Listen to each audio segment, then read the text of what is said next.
Hello everyone, how are you? Welcome to my channel physics at the rate Ramesh Thakur. और हम आज बात करेंगे करंट एंड इलेक्ट्रिसिटी की।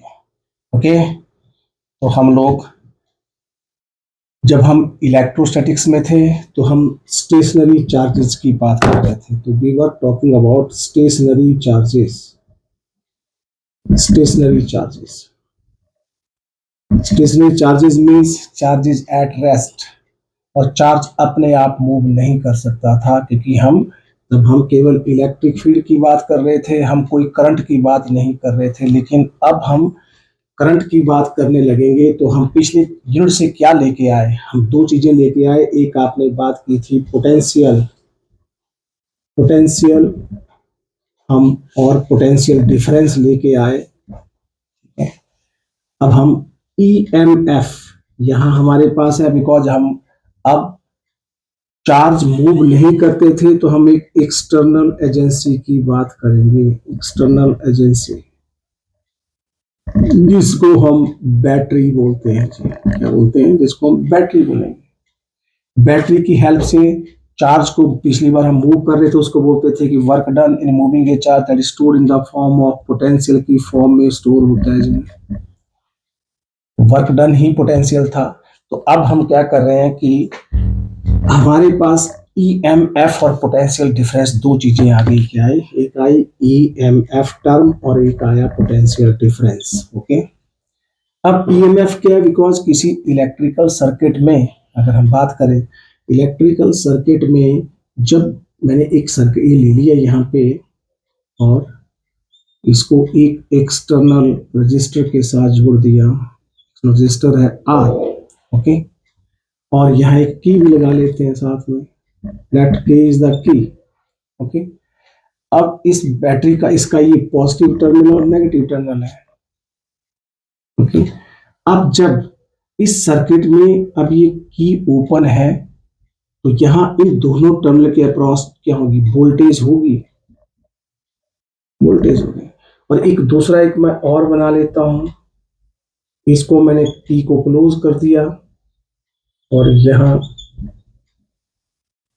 ठीक है, ये पॉजिटिव नेगेटिव।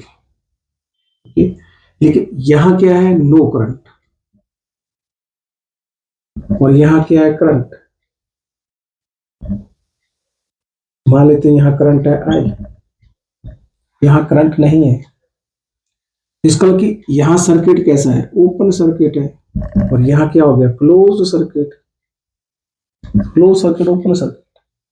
अब क्या हो रहा है कि यहाँ चार्ज मूव नहीं कर। यहाँ जो चार्ज है वो नॉट मूविंग। यहाँ चार्ज मूव नहीं कर रहा, लेकिन यहाँ चार्ज क्या है? चार्ज फ्लो कर रहा है, लेकिन मूव कर रहा है। कौन हेल्प कर रहा है? बैटरी। ये सेल या बैटरी बात करते हैं। तो पोटेंशियल डिफरेंस और ईएमएफ में क्या फर्क है कि when circuit is an open circuit, देखो इसमें भी यहाँ वोल्टेज होगी, इसमें भी यहाँ वोल्टेज है और इसमें भी यहाँ, दोनों में वोल्टेज है। लेकिन वोल्टेज का मतलब पोटेंशियल डिफरेंस है। जो वोल्टेज होगी, जो टर्मिनल वोल्टेज है इन दोनों टर्मिनल के अक्रॉस, उसको बोलते हैं दैट इज कॉल्ड ईएमएफ। इसका मतलब amount of work done in taking a unit positive charge from one terminal to other terminal when no current is drawn into the circuit. It means EMF भी आपका work upon charge ही है। और work current होता है joule और charge का होता है कूलम, और इसको हम वोल्ट बोलते हैं। तो ईएमएफ करंट भी वोल्ट हुआ। यहाँ क्या है? Amount of work done in taking unit positive charge from one terminal to the other terminal when circuit is a close circuit. That's why इस टर्मिनल वोल्टेज को हम क्या बोलते हैं? यहाँ पोटेंशियल डिफरेंस बोलते हैं, because there is a current in the circuit. The potential difference is also equals to work upon charge, and that is again joule per coulomb, that is equals to volt. अब दोनों एक जैसे ही हैं, तो दोनों में डिफरेंस क्या हुआ? इसका मतलब यहाँ सर्किट में करंट, लेकिन ये क्या दोनों बराबर है? तो फिर दो की बात नहीं करनी थी, दोनों बराबर होते। इसका मतलब जो ईएमएफ होती है, जो EMF is always greater than potential difference. लेकिन क्यों? अभी मैंने एक सेल बनाया है, cell is a device which convert chemical energy into electric energy. Cell का काम क्या है? जो सेल होता है उसका काम है to convert chemical into electrical energy में कन्वर्ट करना उसका ये है। लेकिन ये जो सेल होता है, सेल के अंदर क्या होते हैं? सेल के अंदर इलेक्ट्रोलाइट होते हैं। क्या होते हैं? इलेक्ट्रोलाइट्स। और आपको पता है कि अभी हम बात करें करंट में, हम मेटल्स की बात भी की थी हमने ना, मेटल्स और इलेक्ट्रोलाइट लिक्विड है। इलेक्ट्रोलाइट क्या है? एक लिक्विड है, ठीक है। लेकिन मेटल्स में चार्ज कैरियर्स क्या होते हैं? फ्री इलेक्ट्रॉन्स होते हैं। क्या होते हैं? The charge carriers in conductors are free electrons, but in charge carrying liquids are ions होते हैं। क्या होते हैं? Ions are the charge carrier. और आयन दो तरह के होते हैं, एक होते हैं कैटायंस, कैटायंस, दूसरे होते हैं एनायंस। कैटायंस कैटायंस पॉजिटिव होते हैं, एनायंस नेगेटिव होते हैं। तो इसका मतलब है कि जो लिक्विड होते हैं उनमें इलेक्ट्रोलाइट्स, अब जो इलेक्ट्रोलाइट्स होते हैं they are less conducting than metals. इसका मतलब कि charge carriers in liquids are ions and ions are cations and anions, and charge carriers और current carriers in metals are free electrons. और यहाँ आयन जो, दैट्स व्हाई कि why the electrolytes are less conducting than metals, because they are heavier. ये क्या होते हैं? Heavy होते हैं थोड़े से, they are heavier than free electron. That's why इनको ये करने में, क्योंकि हैवी होते हैं तो मोशन उतनी नहीं हो पाती, कंडक्टिविटी कम होती है इनकी। लेकिन इलेक्ट्रोलाइट हमारे पास दो तरह के होते हैं, एक वीक भी होते हैं, स्ट्रॉन्ग भी होते हैं। जैसे आपके पास बात करें, sulphuric acid is a strong electrolyte, HCl hydrochloric acid is a strong electrolyte. आपके पास copper sulphate is a strong electrolyte, ठीक है जी। Ammonium chloride NH4Cl, that is, ये सारे क्या होते हैं। और आगे बात करें, CH3CeOOH लिख लिया मैंने, तो ये वीक इलेक्ट्रोलाइट हो गया। इसका मतलब कि जो कंप्लीटली आयन में डिसोसिएट कर जाए जो लिक्विड, उसको बोलते हैं स्ट्रॉन्ग, जो पार्शियली करे उसको बोलते हैं वीक।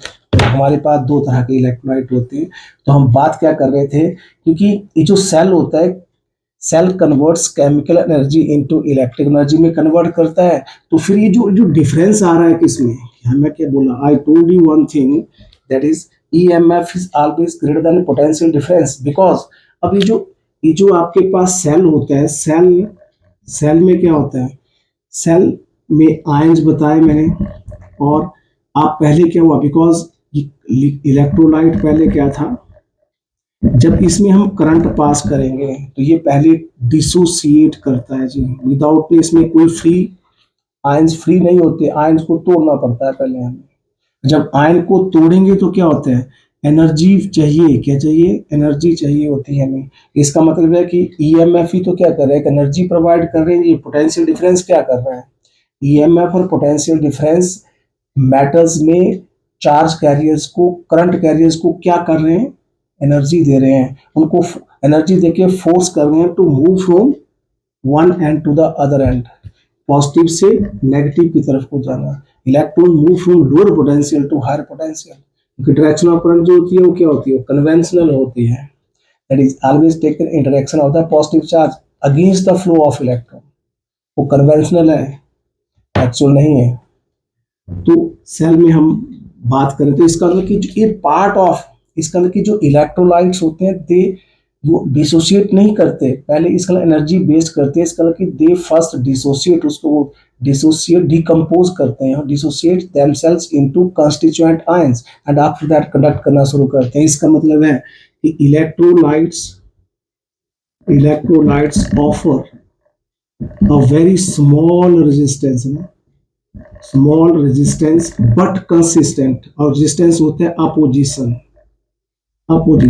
इसका मतलब कि electrolyte offers a very small but consistent resistance to the flow of electron through them, and this is called internal resistance। क्या कहते हैं इसको? Internal resistance. और रेजिस्टेंस के क्रॉस क्या होता है? वोल्टेज ड्रॉप करती है। क्या करती है जी? ड्रॉप करती है वोल्टेज। इसका मतलब है कि जब EMF, यहाँ देखो, जब ये EMF पोटेंशियल डिफरेंस में कन्वर्ट करेगी, तो इसका मतलब पहले क्या हुआ, जो इलेक्ट्रोलाइट सेल की जब हम बात करते हैं तभी ये बात आती है सेल और बैटरी की। तो सेल में क्या किया आपने? सेल ने जब ईएमएफ पोटेंशियल डिफरेंस में कन्वर्ट हुई तो घट गई, बिकॉज ये part of its energy that is used to overcome the resistance offered by the electrolyte, जिसको हम इंटरनल रेजिस्टेंस के नाम से जानते हैं, that is equal to small R से रिप्रेजेंट करते हैं। तो जब जब हम कहीं सेल यूज करेंगे, बैटरी सेल जो हम खासकर करंट नहीं, जब हम बैटरी यूज करते हैं, सेल यूज करते हैं हम, तो क्या होता है उसमें लिक्विड होता है, दैट्स वाई आप ये बोल सकते हैं। अब इसका एक एग्जांपल देता हूँ कि सर्दियों में गाड़ियों को स्टार्ट करना आसान नहीं होता। क्यों? बिकॉज इलेक्ट्रोलाइट क्या होते हैं, जाम हो जाते हैं। इलेक्ट्रोलाइट क्या करते हैं, सॉलिडिफाई हो जाते हैं, और जब सॉलिड का रेजिस्टेंस लिक्विड के रेजिस्टेंस से ज़्यादा होता है। और इसका मतलब है कि, और सर्दियों गर्मियों में क्या होता है, गाड़ी आसानी से स्टार्ट होती है, बिकॉज इलेक्ट्रोलाइट क्या होते हैं, सॉलिड नहीं, लिक्विड, प्योरली लिक्विड फॉर्म में होता है, तो रेजिस्टेंस घट जाता है। तो इंटर रेजिस्टेंस बढ़ जाता है और इंटर रेजिस्टेंस घट जाता है, तो इसका मतलब है कि जो करंट चाहिए, जैसे 12 वोल्ट की बैटरी है तो 12 वोल्ट का क्रॉसबोनी करंट चाहिए चलाने के लिए, जब वो नहीं मिलेगा वो स्टार्ट नहीं होगी। आपने भी क्या, हेडलाइट हम क्या करते हैं, हेडलाइट ऑन करके हम गाड़ी को स्टार्ट करेंगे तो फिर तब भी स्टार्ट नहीं होती कई बार। इसका मतलब है कि कुछ करंट हेडलाइट ने ड्रॉ कर लिया है, और जो जो रिक्वायर्ड करंट है जब वो गाड़ी को नहीं मिलेगा आपकी, तो वो स्टार्ट नहीं होने वाली। तो वो ये एग्जांपल है इसके कि इस तरह से हम इलेक्ट्रोलाइट को इसको एक्सप्लेन कर सकते हैं। That's it is easier to start a car during summer as compare to winter, क्योंकि उसमें बैटरी लगी होती है, बैटरी में इलेक्ट्रोलाइट होता है, इलेक्ट्रोलाइट सॉलिडिफाई हो जाता है सर्दियों में, और गर्मियों में वो लिक्विफाई हो जाता है। ज़्यादा जो उसके जो आयन, जो एटम्स हैं, मॉलिक्यूल्स हैं, वो क्या क्लोजर आ जाते हैं, दूर चले जाते हैं, ये की बात है। तो इस तरह से यहाँ पर रेजिस्टेंस बढ़ जाता है, रेजिस्टेंस घट जाता है, लेकिन उसको बोलते हैं इंटरनल रेजिस्टेंस। और रेजिस्टेंस क्या करता है, वोल्टेज को ड्रॉप करता है, एनर्जी को ड्रॉप करता है। तो ईएमएफ हमेशा पोटेंशियल डिफरेंस से, एंड टेक्निकली देखें तो what is the difference between EMF and potential difference, work done in taking unit positive charge from one terminal to the other terminal when circuit is open circuit, when no current is drawn, open circuit का मतलब no current is drawn in the circuit, and this is the amount of, this is the work done in taking unit positive charge from one terminal to other terminal when circuit is closed circuit, और when current is drawn into the circuit। तो यहाँ no current, यहाँ current है, ये open circuit है और ये closed circuit होता है। दिस इज द डिफरेंस, ये हम लेके आए थे, दोनों का नोट वोल्ट ही होता है, लेकिन एक ज्यादा होता है और एक कम होता है। ये आपको बता दिया क्यों कम ज्यादा होता है। अब हम क्या करेंगे, क्योंकि हम करंट की अब बात करें तो करंट में देखो rate, rate at what rate, हम क्या कर रहे हैं कि अब ये जो बैटरी आपने सेल की या बैटरी की बात की, जिससे हमने बैटरी की बात की, ये कितनी एनर्जी प्रोवाइड करती है, को कितनी एनर्जी इलेक्ट्रॉन को दे रही है, चार्ज कैरियर्स को दे रही है, किसी में मेटल्स में ये कितनी एनर्जी प्रोवाइड कर रही है, वो डिसाइड करेगा कि भाई करंट ज्यादा होगा कि कम होगा। क्योंकि जितना इनका फ्लो फास्ट होगा, हाउ मेनी इलेक्ट्रॉन्स पर सेकेंड, जैसे आपके पास है अगर 1 एम्पियर, जैसे मैंने कहूँ कि 1 ampere current is made to pass to the filament of a bulb, तो करंट होता है that is equal to rate of flow of charge, q by t बोल दिया मैंने चार्ज। इसका मतलब कि i is equal to charge divide by time.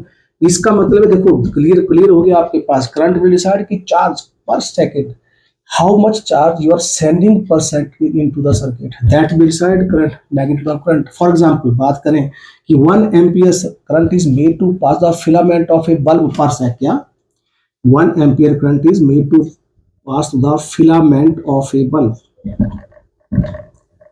और वो भी per sec। how many electrons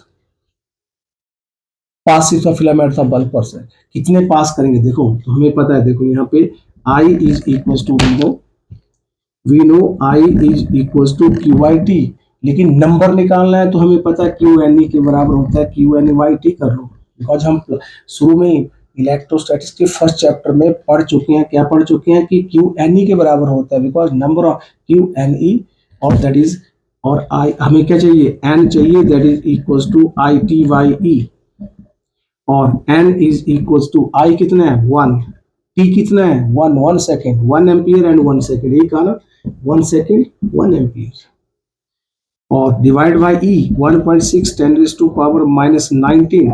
और आपको क्या बताया कि जब भी हम 1 को 1.6 10⁻⁻⁹ से डिवाइड करेंगे तो 6.25 इंटू 10⁻18 ना, 18 और प्लस में, और 0.625 इंटू 10⁻19 इलेक्ट्रॉन्स। इसका मतलब है वहां भी ऐसा ही था, जब 1 कूलम चार्ज था, ध्यान रखना आपने। अब जब किसी फिलामेंट ऑफ द बल्ब से पर सेक अगर 1 एम्पीयर करंट फ्लो कर रहा है तो पर सेक कितने इलेक्ट्रॉन्स उसमें पास कर रहे हैं, यही है, यही आंसर आ गया सेम ही। 1 एम्पीयर में भी उतने ही आ रहे हैं जो कि 1 कूलम में भी इतने ही थे। How many electrons make 1 coulomb of charge, हम पहले कर चुके हैं। अभी हम कह रहे हैं कि अगर if the 1 ampere current is made to pass through the filament of a bulb per sec, then how many electron passes through the filament per sec. This is again वही सेम आंसर आ गया। तो ये इस तरह से, क्योंकि हमें चार्ज, अब जितना मेरे का, आप देखो, अब इसका एक एग्जांपल हो कि अगर आपकी बैटरी जो है, combination of cell is called battery. एक सेल की, जो आपको सेल की बात भी कर लेते हैं, एक सेल आपको मैक्सिमम कितना देता है, 1.5 वोल्ट ही देता है जो मैक्सिमम। इसलिए अगर हमें 12 वोल्ट चाहिए तो 8 सेल जोड़ने पड़ेंगे जी, एक वोल्ट तब जाएगा आपको, तब आएगा 12 वोल्ट। इसके लिए देखना आपने कि जो कार की बैटरी होती है दैट इज ऑफ 12 वोल्ट की होती है, और 12 वोल्ट की बैटरी का क्रॉसपोलिंग करंट चाहिए कार को स्टार्ट करने के लिए, तो 8 सेल जोड़ेंगे तब जाके बनेगी बात। ओके, तो इसलिए क्या है, इस कॉम्बिनेशन ऑफ एक सेल, ये होता है सेल का एक पॉजिटिव और एक नेगेटिव, लेकिन positive negative positive negative positive negative, तो ये क्या है, मैंने 1 2 3 सेल जोड़ दिए, वैसे आप 4 जोड़ देंगे, 5 जोड़ देंगे एंड सो ऑन, वोल्टेज बढ़ती जाएगी।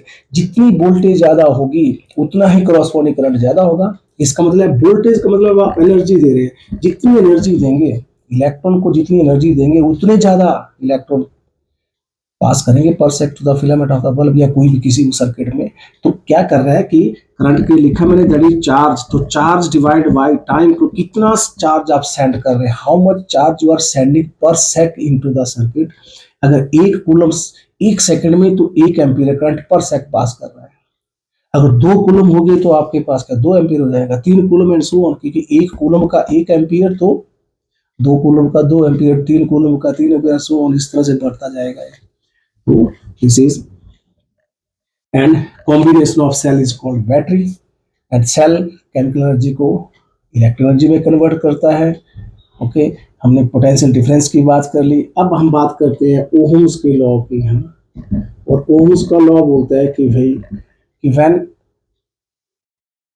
वी, आप बोलते हैं ऐसे बोलते हैं वी डायरेक्टली प्रोपोर्शनल टू आई, लेकिन क्या ये हमेशा एप्लीकेबल होता है? जैसे हम छोटी क्लास में पढ़ते हैं v is equal to i r, no doubt it is v equal to i r ही होता है, लेकिन क्या ये हर सिचुएशन में एप्लीकेबल है? No, not at all.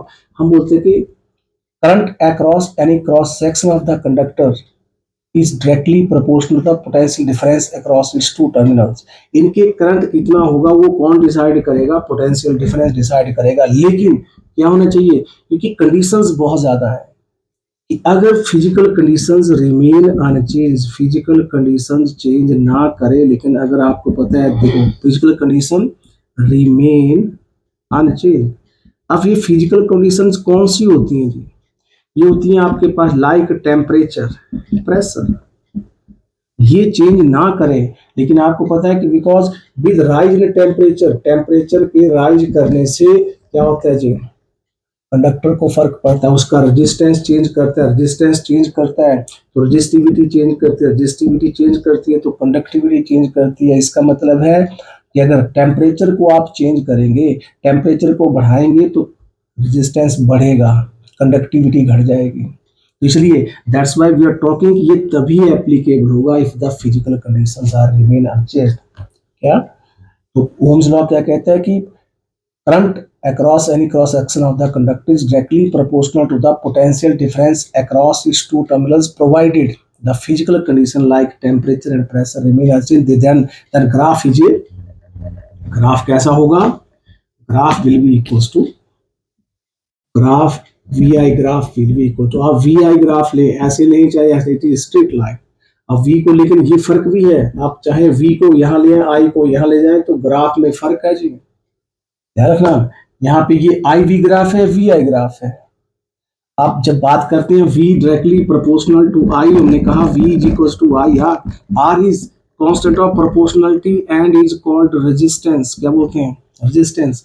Current का यूनिट होता है एम्पियर, वोल्ट का होता है वोल्ट का वोल्ट ही होता है, वोल्टेज का ना, वोल्टेज का वोल्ट होता है। ओके और तो इसका मतलब कि R is equal to V upon I, तो that is equal to volt per ampere, और वोल्ट पर एम्पियर को ओहम बोलते हैं। क्या बोलते हैं? OHM, ohm. तो इसको हम कैपिटल ओमेगा से रिप्रेजेंट करते हैं। It is unit of resistance. किसका यूनिट है जी? Unit of resistance. इसका मतलब है, देखो तीन चीजों का पता लग गया आपने। V, I और R को जोड़ने के लिए ओम्स लॉ ने दिया था क्या? There is a relationship between V, I and R and V is directly proportional to R। क्या कहा? करंट वोल्टेज पे डिपेंड करता है और रेजिस्टेंस दो चीजों पे डिपेंड करता है। कैसे? देखो I इज इक्वल टू लिखा है, तो I is equal to V upon R। जितना पोटेंशियल डिफरेंस ज्यादा उतना ज्यादा होगा, लेकिन रेजिस्टेंस बढ़ेगा तो ये घट जाएगा, अगर रेजिस्टेंस घटेगा तो ये बढ़ जाएगा। इसलिए अलग अलग कंडक्टर्स का, अलग मेटल्स का रेजिस्टेंस अलग अलग होता है। उसका उनकी कंडक्टिविटी, इसका मतलब है कि जो इलेक्ट्रॉन का फ्लो होगा वो अलग अलग होगा। तो ये क्या बना? ये आई वी ग्राफ था, तो आई अपॉन वी, क्योंकि हमें i upon v is equal to 1/r होता है, क्योंकि v is equal to i r होता है और v upon I is equal to r होता है, तो i अपॉन v क्या होगा? 1/r।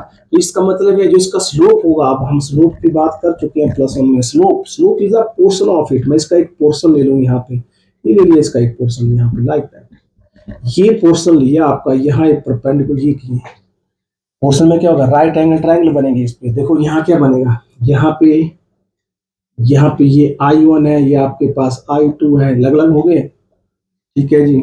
और यहाँ आपके पास क्या होगा? ये डेल्टा V होगा, ये V हो गया और ये आपके पास I हो गया। तो स्लोप हमें क्या देगा? रेजिस्टेंस देता है जी। क्या देता है? देखो इधर I है, उधर ये V है, तो I अपॉन V बना, तो I अपॉन V क्या दे रहा है? इसका मतलब कि slope of I we graph will give you resistance. क्या देगा जी? जो स्लोप होता है इसका i we graph, that is equal to 1/r। लेकिन ये वी आई ग्राफ का जो स्लोप होता है, V I graph slope, that give just resistance, क्योंकि b upon I is equal to r होता है। तो वी आई ग्राफ का स्लोप हमें क्या देगा? रेजिस्टेंस देगा। और रेसिप्रोकल ऑफ रेजिस्टेंस, इसको हम क्या बोलते हैं? It is called conductance. क्या बोलते हैं? कंडक्टेंस।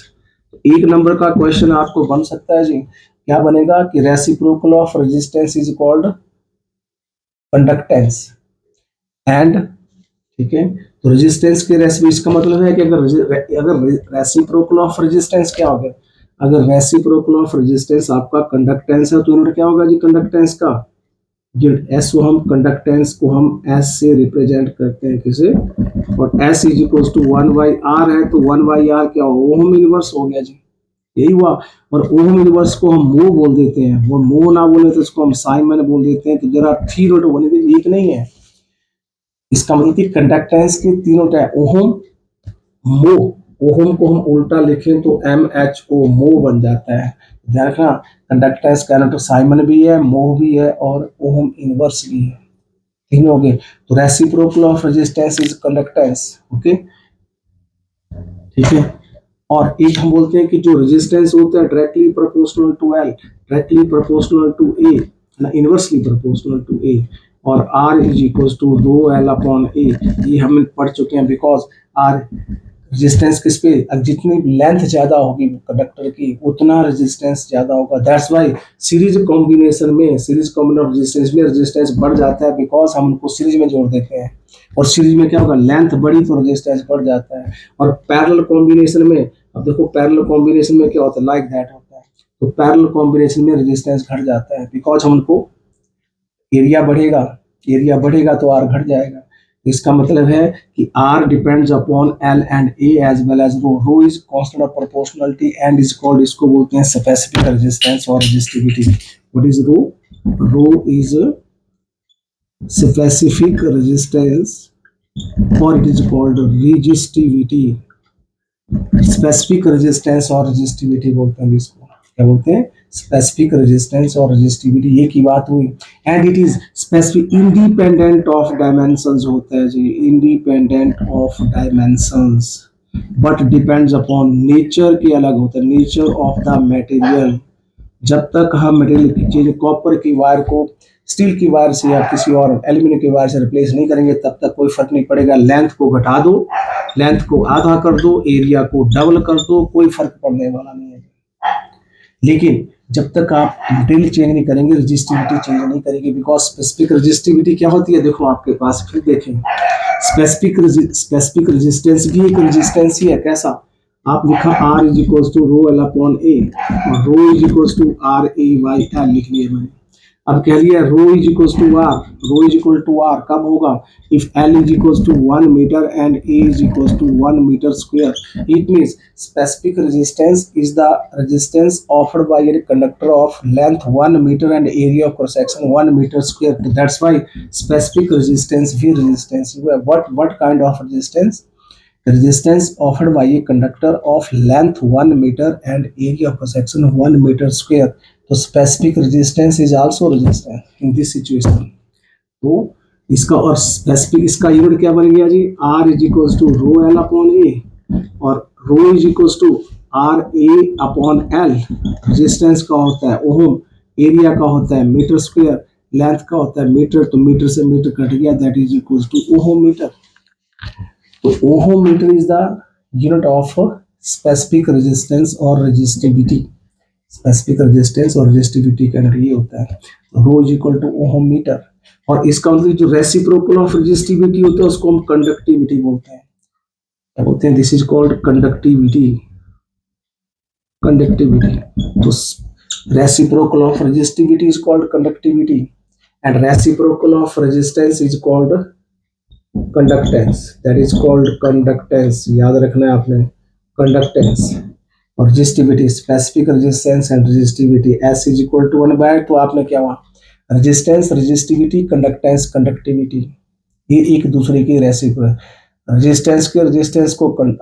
रेजिस्टेंस के रेसिप्रोकल को कंडक्टेंस और रेजिस्टिविटी के रेसिप्रोकल को कंडक्टिविटी। और स्पेसिफिक इसको हम स्पेसिफिक रेजिस्टेंस भी बोलते हैं और रेजिस्टिविटी भी बोलते हैं। और ये डायमेंशंस के चेंज करने से चेंज नहीं करती। अगर आपके पास वायर की लेंथ को डबल कर दिया तो कोई फर्क पड़ने वाला नहीं है। तो ये क्या करा था मैं, ये थी वी आई ग्राफ और आई वी ग्राफ की मैंने बात की थी। आई वी और वी आई दो ग्राफ की बात की, लेकिन हमें ईवी ग्राफ है, ईवी ग्राफ है, लेकिन हमें इसका स्लोप क्या देता है, इसका स्लोप देता है हमें 1/r और इसका स्लोप हमें क्या देता है, that is equals to r।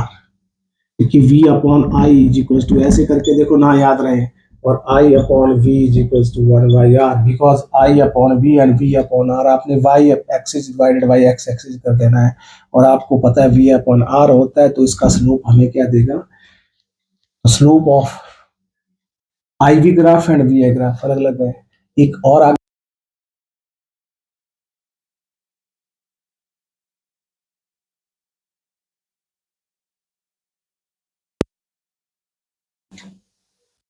इतना ही काफी है आज। Thank you very much.